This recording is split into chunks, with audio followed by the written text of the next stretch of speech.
A Páscoa é um dos feriados, uma das comemorações religiosas mais antigas da humanidade.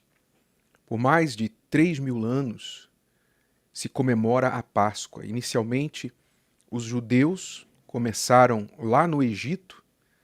Na primeira noite de Páscoa foi quando Deus providenciou a saída, a partida do povo hebreu do Egito após 400 anos, muitos deles de escravidão, a maioria destes anos como escravos.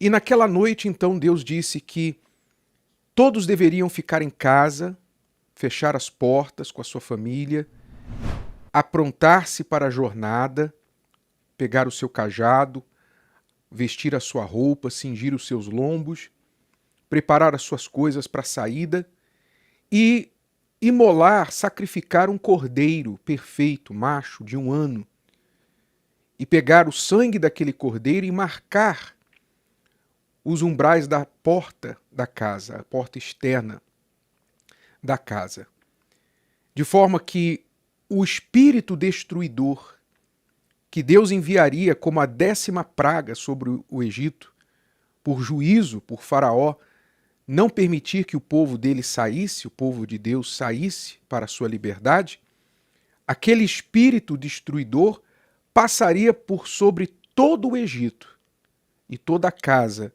que não tivesse a marca do sangue do cordeiro, aquele destruidor entraria e feriria o primogênito daquela família, e até o primogênito dos animais. Isso era um juízo sobre Faraó, que estava mantendo escravo, preso, o primogênito de Deus, o povo de Israel. Então, o povo hebreu, obedecendo à direção, fez assim. Sacrificou o cordeiro, tomou o seu sangue, marcou as portas, fechou e sentou ao redor da mesa para comer a Páscoa, a carne do cordeiro, junto com pão sem fermento, e também ervas amargas para lembrar dos anos de amargura, de escravidão que eles viveram ali no Egito. E assim foi a primeira Páscoa. E assim aconteceu. Pela manhã, os primogênitos dos egípcios estavam mortos e o povo hebreu foi enxotado do Egito, pois Faraó disse: saiam daqui. Finalmente se rendeu ao poder do Deus de Israel. E desde então o povo hebreu vem comemorando a Páscoa. O calendário judaico comemora até hoje, e o cristianismo assumiu também, abraçou a Páscoa, porque a Páscoa lá no Egito apontava, na verdade, para o cordeiro que Deus iria sacrificar, imolar, anos mais tarde, séculos mais tarde, que seria o próprio filho dele, para nos libertar da escravidão do mundo, a escravidão do pecado, a escravidão da morte. Assim como o povo estava escravo no Egito e Deus providenciou a sua libertação, o Senhor Jesus veio a este mundo como um cordeiro perfeito, sem mancha, sem pecado, foi sacrificado e o seu sangue foi vertido de forma que todos aqueles que aceitam este sangue, que marcam suas vidas com este sangue, o destruidor, o espírito da morte não pode mais atingi-los. E esta é a Páscoa cristã.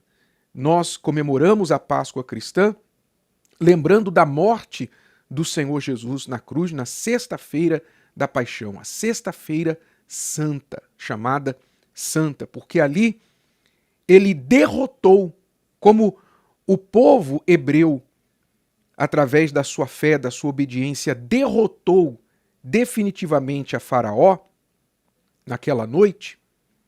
Nós também derrotamos ao inferno, a Satanás e todo o poder das trevas naquele dia, naquela tarde que o Senhor Jesus na cruz disse: está consumado.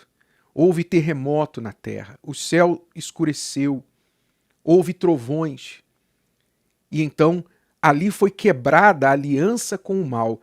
E todos aqueles que creem nele, então estão livres como povo de Israel ficou livre do Egito.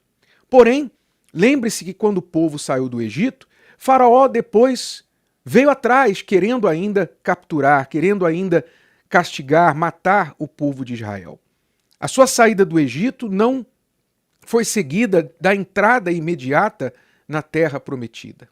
O povo ainda teve de passar pelo Mar Vermelho, pelos embates do deserto, pelas dificuldades do deserto, e não muitos conseguiram fazer essa travessia com sucesso. Não muitos chegaram na terra prometida, muitos pereceram, a maioria pereceu daquela geração que saiu do Egito no meio do deserto. Por quê? Por causa da sua incredulidade, da sua desobediência, a falta de perseverança. E assim também é com a nossa fé. O fato de Jesus ter morrido na cruz por nós, para nos libertar do mal, das trevas, do diabo, dos nossos pecados, do mundo, não significa que nós já estamos no céu. Não significa que nós automaticamente seremos salvos.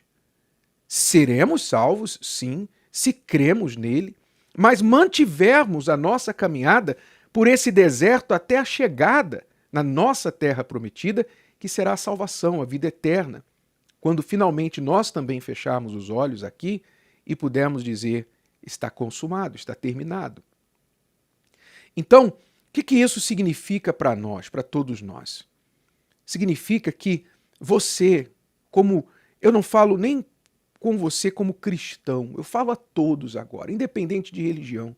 Eu falo ao cristão, ao judeu, ao hindu, ao muçulmano, ao ateu, todas as pessoas, todos os seres humanos que me ouvem, que me dão agora o privilégio de me ouvir.